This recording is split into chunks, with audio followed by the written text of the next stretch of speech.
sunspots in this filtered light, and this is a full NASA video here. Just watch how the little dark spots, sunspots, what have you, they're vortexes. And here I'll zoom in on it. And just watch how they swirl around, kind of look for each other or find each other or get pulled towards each other or away from each other in different formations. We're going to go through a few of these, just bear with me. And here's a different set, widescreen, the original NASA. And you can see them moving around, kind of chasing each other or separating from each other, depends on what they're doing. And I'll zoom in on that and watch what they do. And they're all rotating. You can see that there's rotation there. It's obvious. And this is a different one. Remember, these are just different filters of light. It gets rid of the solar flares and all the other activity of electrical currents going on. All you're seeing now is the cooler activity. And those two merged into one, and I'll zoom in on this one. Just bear with me through this. And see how that one chases the other one on the bottom there? And he's running up to him. And he catches him and turns into one big vortex. And one more here. There's the full screen, the original NASA. These kind of separate from each other. But the little ones are kind of drawn to the bigger ones. That's what it looks like. I'll zoom in on this. This is the last one of these. If you watch, the big ones kind of push away from each other, but it draws the little ones towards the big ones. And they might appear and disappear. So I want you to watch this next section of videos, several minutes long, and we'll move on. Check this out. I'm just gonna drag this plate through the water in the pool.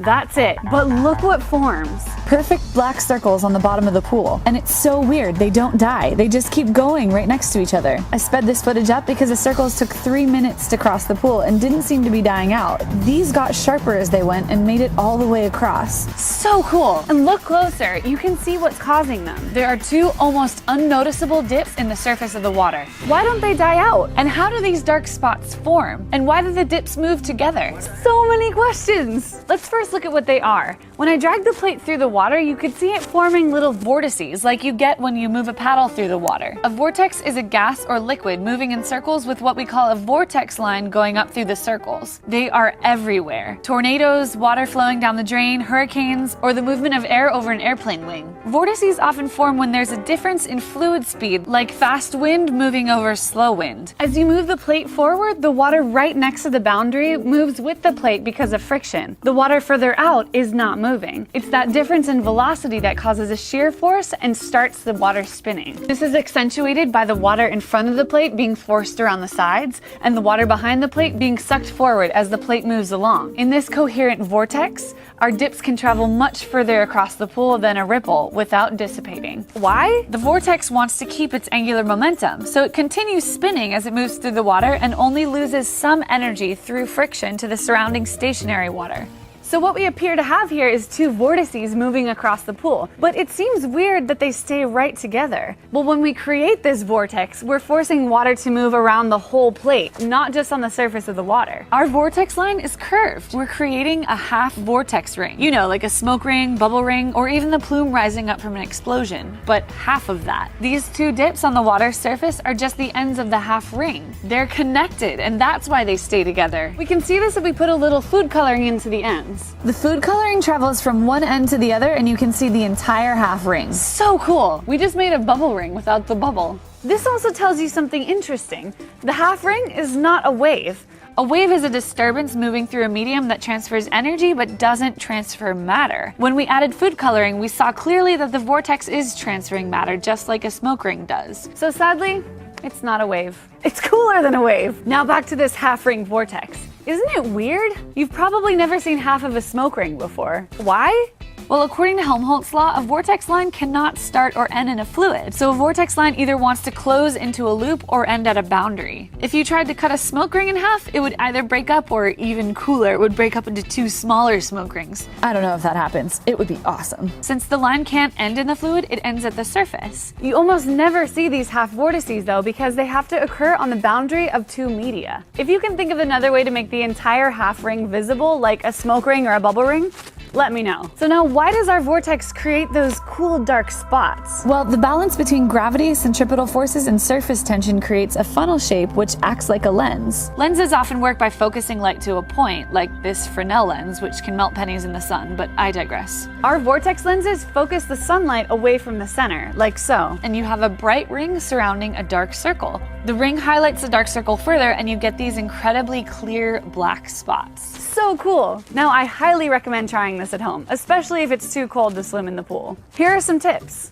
The water has to be very still. Even a small breeze makes it harder to create these. The sun has to be out, or it won't work. And you can try some other really cool things. Send your vortices at a wall. You'll see the dark spots spread out. Or try colliding two of them. But the best way to see them is to illuminate it overhead. So I'm going to turn on an overhead light bulb and turn off the room lights. And now, when I launch the vortex ring, you can clearly see the dark spots, just like the sun was causing in her video in the pool. This is caused by refraction of light. The surface of the water is being dimpled a little bit, and that causes light to refract, and less light actually hits the center of these two rings at the bottom of the pool. That's what makes it dark. As I say, her explanation is excellent, so by all means watch that video. But here you can see that it's very easy to do this in small scale at home without a pool. You can experiment with different sizes of spoons and different technique for dipping and dragging it. It's very important to pull the spoon out of the water gently to launch nice rings, and you can see you can get them to travel all the way across my little pool here. And with practice I can do even better. Of course, being on the spot right now, I'm not getting my best ones, but you can have a lot of fun with these. If you launch a large slow ring followed by a smaller ring, if I can get this to do it, you can see how one ring is accelerated right through the ring in front of it. There we go.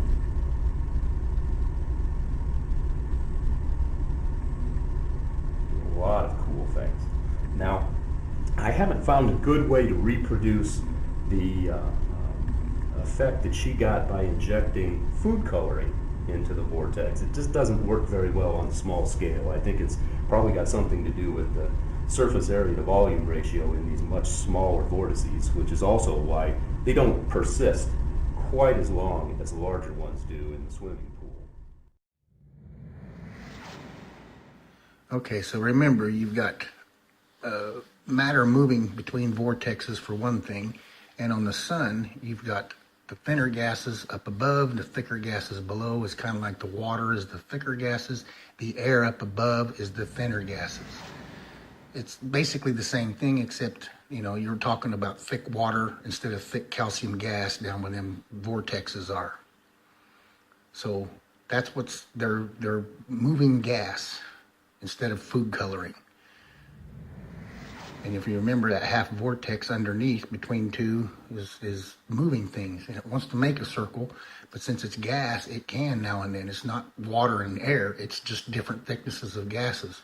So when those gases balance out a little bit, you get activity of the thicker gas getting shot up from one top of one vortex down inside the other vortex, like a circle.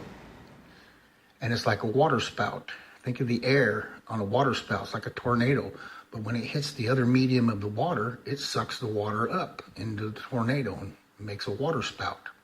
Same thing happening on the sun. It's just thinner gases swirling, picking up thicker gases, and that you see the electric current follow that. It's the electric current's down in them thicker gases, and when them thicker gases pull up like a water spout, instead of the water following them, it's the electric current following the thicker gases. So I wanted to show that again, how it's a vortex.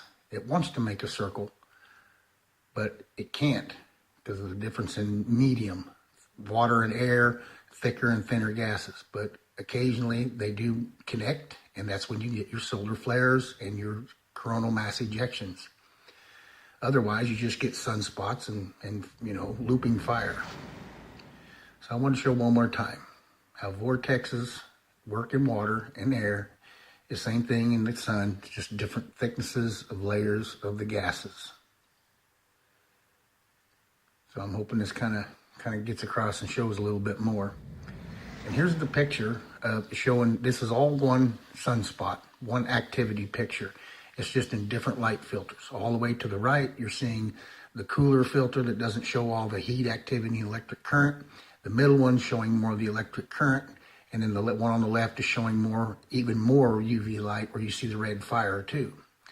So I wanted to show that the sunspots are always having activity of the vortexes moving gas up into the air, or the thinner gas up above. You just can't see it in the videos that show just the sunspots. So above the sunspots, this is what's happening. The gas moves across and goes into another vortex, and they're probably connected down underneath, just like they are in the water with the food coloring. Except here, the food coloring can go up and over. This is a repeat here. This is just a looped version of this solar flare. It's just like the food coloring, except it gets to go up and over. It makes a complete circle ring, smoke ring, rather than just two vortexes. And it may be one vortex shooting out one side and back down in the center, but that's the point. Solar sunspots, solar flares are all caused by vortexes. Laters.